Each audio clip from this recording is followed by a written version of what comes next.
Let's talk regulations here in the U.S. Sure. President Trump says that he wants to revamp Dodd-Frank. Give us the backdrop of the business climate and the regulatory environment that we've seen over the last couple of years, because I know it's really been the business segment that's been sitting on cash, unwilling to put money to work because of the regulatory burdens and really not knowing what's around the corner.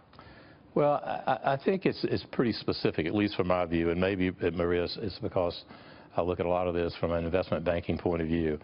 I think the banks and investment banks have had a tremendous amount of pressure put on them by the regulators. And you can go back to the crisis we had and say, well, in 2008, given what you did and the risk you took, you deserve this type of regulatory oversight. And I think to make sure we got all back on a level playing field and put in the discipline we needed to manage risk more effectively and to make sure that we weren't putting too much leverage on.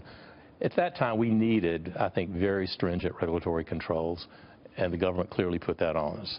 But I think as you go out, 6 or 7 years after that, I think it's become almost like the Fed is running the companies and the regulators are running the companies. I had a CEO, one of the major banks, say to me, he said, "John, I'm sitting on so much cash, they will not let me raise the dividend. They will not let me buy stock back in.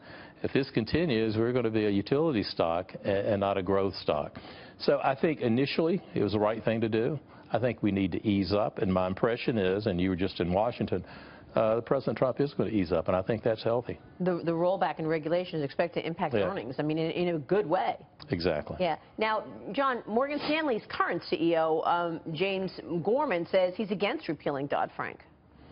Well, I'm not either against it or for it. I just think we need to look at what are the implications if you did repeal it, and if you didn't, what would happen. I do think we did and do have more control, but it needs to ease up. And as far as I'm concerned, I don't think Dodd-Frank, whether you have it or you don't have it, as long as you have the oversight of what we've been through, and I think James Gorman or Jamie or whomever it may be, we all live that nightmare. Right. And I don't see with the present leadership that we will go down that road again. So a loosening is appropriate. I would say so, yes. The rollback in regulations is one policy coming out of this administration. You've also got tax reform.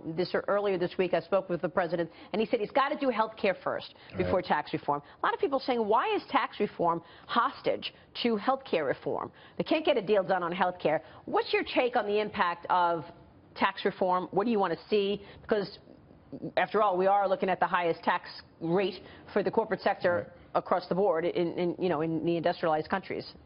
Well, Maria, to me, it's not about the rate. It's about how money is being used when you pay your taxes. The president has talked about infrastructure. We live in New York. We love New York. Infrastructure is not that good in New York. Terrible. I mean, when I moved to New York in 1968, they were building the 2nd Avenue subway. It just opened. Are you kidding me? No, in 1968?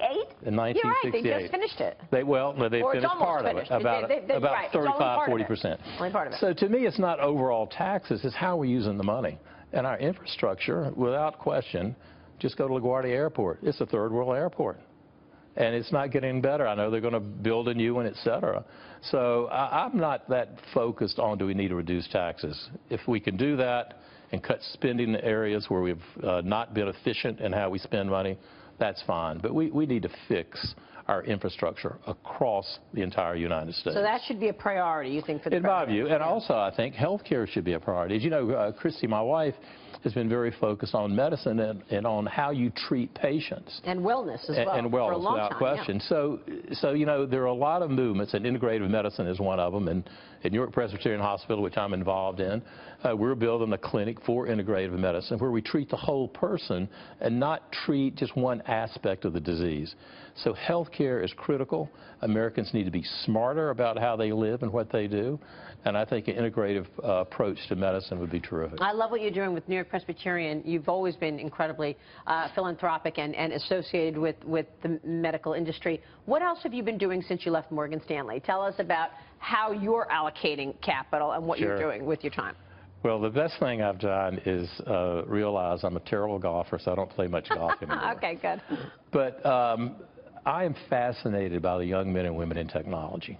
They think differently than we do, they act differently, and they're very creative.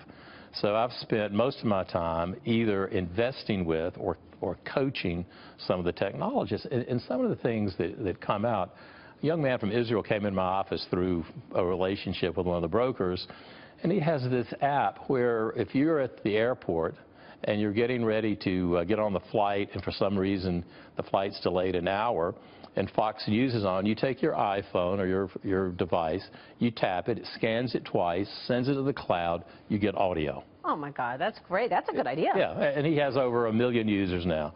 Another company I'm involved with is Blink Healthcare, which is located here in New York. There are 75 million people in America who are either underinsured or not insured at all.